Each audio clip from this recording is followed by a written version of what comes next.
Today I'll be doing a tag, and it's called For the Love of Classics Book Tag. It was created by Ange over at Beyond the Pages and Yemeni at The Skeptical Reader, and I was tagged by Steve Donahue. It's a collection of 15 questions, so let's go ahead and get started. Number 1, why do you read classics and how often do you read them? The reason I read them is because these are stories that have stood the test of time. I mean, obviously they're wonderful stories, a scope that goes anywhere from Victorian era into modern classics that go into future and dystopian futures. They've stood the test of time. There's got to be a reason for that. And I'm curious. I've heard these titles, through school, that maybe I didn't get to them at school, or just people talking them on YouTube, and I'm fascinated to read them, and I've discovered some really wonderful stories through reading them. And the second part of the question is, how often do you read them? A lot more than I used to. I think I was intimidated more by them in the past than I am now. In 2015 I only read 3 classics, but last year I read 12.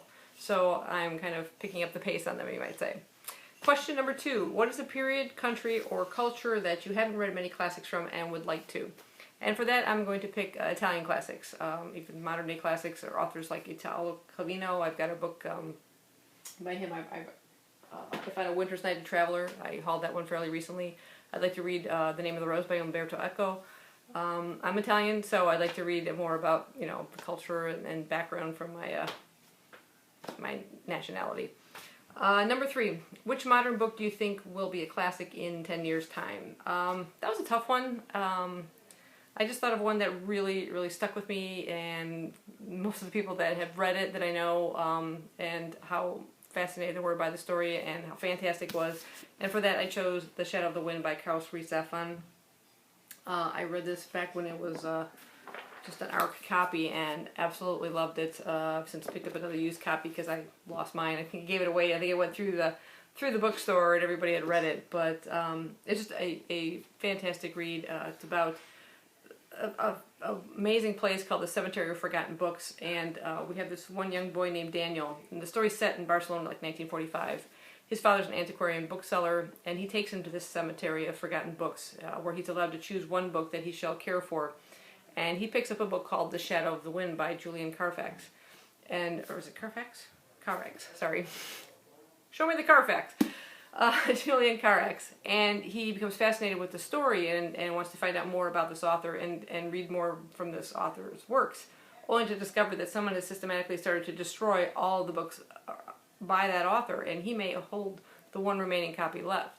So it becomes a sort of mystery as to who is doing this and why, and it's just a fascinating book.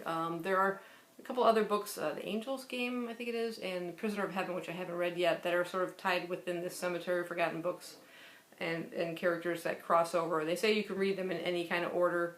It's been quite some time since I picked the first 2 up, and I have yet, like I said, to read the third, but I think this one will definitely become a classic somewhere down the road. Next question. What was the last classic you read? That would be Robinson Crusoe by Daniel Defoe. Yeah, I'll talk more about this in my March wrap-up, if I ever get around to filming it. What was the first classic you read? That's really tough too, because I mean, it was probably something back in high school, which was quite some time ago. It could very well have been Ray Bradbury's Fahrenheit 451. Could have been something by Ernest Hemingway, Old Man and the Sea, maybe Steinbeck's Of Mice and Men. I don't really know for certain, not 100% sure. Number 6, favorite classic book cover. And of the ones I own, I mean, I'm sure there's many I have not seen, but of the ones I own, I would have to pick Charlotte Bronte's Jane Eyre. This is in the Penguin Classic Deluxe editions, and it's by one particular artist who's apparently a renowned fashion illustrator, Ruben Toledo. And I just think they're absolutely gorgeous. And the wraparound. There's another one, and in the set, there's another one here by Wuthering Heights, and again, same artist, with these flowers that sort of expand around. And that's the back cover, so super cool that one. I even own the Dracula one. Don't like this one quite as much. There's also in this same Penguin Classic Deluxe edition, but by a different artist, and this is like a close second to Jane Eyre, is Shirley Jackson's We've Always Lived in the Castle. That is just a creepy, creepy cover. Number 7, classic author you wish had written more books. Again, again, I'm still kind of reading into a lot of these authors and stuff, so I haven't come across a lot of the works, but I can see the Bronte sisters, both Emily Bronte, who wrote one novel, and Anne Bronte, who only wrote two. I've read one from each of them. So yeah, I would have wished that perhaps they could have written more. So, number 8, your least favorite classic. For this one, holding the spot at the moment is one I DNF'd many, many, many years ago, and that was Nathaniel Hawthorne's The House of Seven Gables. Perhaps it wasn't the right time for me to read it, I don't know. I've since picked up another copy of it, and I'm going to give it another try, but I just got really bogged down in the overly descriptive run-on paragraphs, run-on sentences that seem to be within the book. At least that's how I felt at the time, so we'll see what happens. Favorite translated classic? I don't know that I've read that many. The only one that really comes to mind is The Count of Monte Cristo, and I really enjoyed that book. I read the unabridged version quite some time ago, but yeah, I love that one.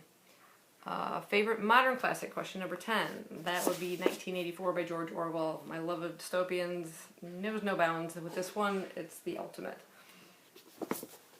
Number 11, classic literary places you would like to visit. Again, because of my Italian heritage, I would like to have gone to Rome. Kind of missed out my chance with some of my family a couple years back. I would have loved to have gone there, seen the Colosseum and everything. Yeah, Rome, definitely. Number 12, favorite classic you recommend for a child. A couple kind of popped into my head. The Secret Garden, which I just read recently and absolutely loved. But the one that I think would really be a very accessible one and enjoyable one would be The Wonderful Wizard of Oz by Frank L. Baum. I always want to say Frank L. Baum. L. Frank Baum. Just a wonderful story and morals. It says there's usually full of beautiful illustrations. Just really great characters. Love this story. Gotta watch it every year. Now I finally read it, at least. Question number 13. Classics you think are mistitled, and what would you title them? The only one I could think of is The Man Who Sank Ships, or The Unluckiest Sailor. If you've read the book, you'll know. Probably The Craziest Sailor. Why would you keep getting on a ship? Jeez. Number 14, your favorite classic you'd like to recommend to everyone. Besides 1984, I'm going to go with one that I currently read that I absolutely love, which was Anne Bronte's The Tenant of Wildfell Hall. This is a story told through two narratives. We have Gilbert Markham is the first part of the narrative. He becomes infatuated with this woman and her son who move into the village. She appears to be a widow, and he becomes really attracted to her and wants to get to know her better, but she's very secretive about her past, keeps him at a distance. Starts to allow the friendship to develop, but doesn't want anything to go any further. But rumors start to fly around her background or things going on with her, to the point where he kind of confronts her, and she finally relents to tell her story. And that's where the second half of the book comes in, where through his reading her journals, we hear her voice as to her background and sort of the unhappy marriage that she has left in order basically to protect her son from the influences of his father, an alcoholic.